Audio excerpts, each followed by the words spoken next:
최근 정치권을 뒤흔든 단어, 바로 검란. 대장동 사건 항소 포기를 둘러싼 검찰 내부의 집단 반발이 이례적인 정치 사법 충돌로 번지고 있습니다. 그리고 그 중심에는 우리가 잘 몰랐던 법 하나가 있습니다. 바로 검사징계법. 이 법엔 다른 공무원에게는 있는 파면이 없습니다. 검사징계법은 무엇일까요? 검사징계법은 검사를 징계할 때 필요한 기준과 절차를 정한 법률입니다. 일반 공무원은 총 6단계 징계를 받을 수 있습니다.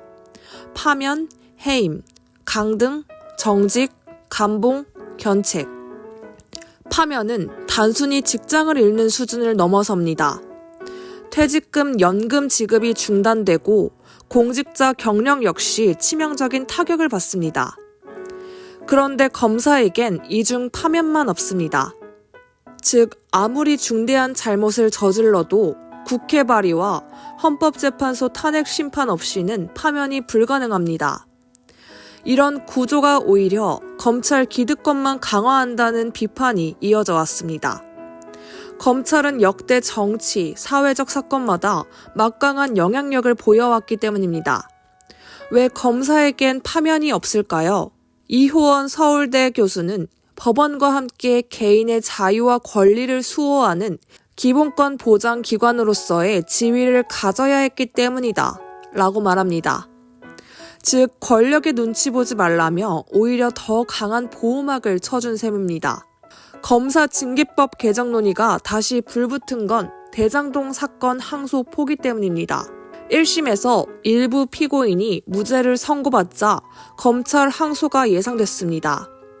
하지만 항소 시한인 7일 동안도 지휘부는 결정을 내리지 않았고 결국 검찰은 항소를 포기했습니다. 그러자 전국의 검사장, 지청장들이 노만석 검찰총장 권한대행에게 상세 설명을 요구하며 집단 반발한 겁니다. 이례적인 일입니다. 더불어민주당은 이 반발을 조직적 항명, 그리고 친윤 검사들의 집단행동이라고 규정했습니다. 대장동 사건은 성남시 대장동 개발 과정에서 민간업자들이 공공이익을 사유화했다는 초대형 비리 의혹입니다. 화천대유의 김만배 씨, 남욱 변호사, 유동규 전 성남도시개발공사 본부장 등이 성남시와 유착해 각종 특혜를 받았다는 의혹을 받은 겁니다. 검찰은 7,800억 원 추징을 요구했지만 재판부는 일부 혐의를 무죄로 판단하고 추징액도 473억 원으로 줄였습니다. 이 같은 대장동 사건의 항소 포기를 두고 언론과 정치권은 정성호 법무부 장관이 외압을 넣은 것 아니냐며 의혹을 제기했고 검찰 내부에서도 같은 이야기가 흘러나왔습니다.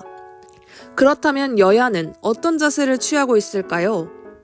민주당은 검찰징계법에 대해 무소불위 검찰권을 견제하기 위한 조치라고 말합니다. 김병기 민주당 원내대표는 내부 문제를 외부에 흘리며 언론 플레이를 하는 조직이라면 그 조직 자체가 개혁의 대상이다라고 말합니다. 반면 국민의힘은 이를 검사파면법이라고 강하게 비판합니다. 박성훈 국민의힘 수석대변인은 검사파면법 추진은 검찰에 대한 정치적 겁박이자 권력 통제 시도라며 정권의 눈치를 보지 않고 법과 원칙에 따라 수사하고 판단하는 검사들을 겨냥한 숙청 입법이라고 비판했습니다. 대장동 항소 포기에서 시작된 검란, 그리고 다시 불붙은 검사징계법. 이 논쟁은 단순한 법조항 수정이 아니라 대한민국의 권력 구조와 사법 시스템 전체를 흔드는 문제입니다. 검찰 개혁이냐, 정치 보복이냐. 당신은 어떻게 생각하시나요?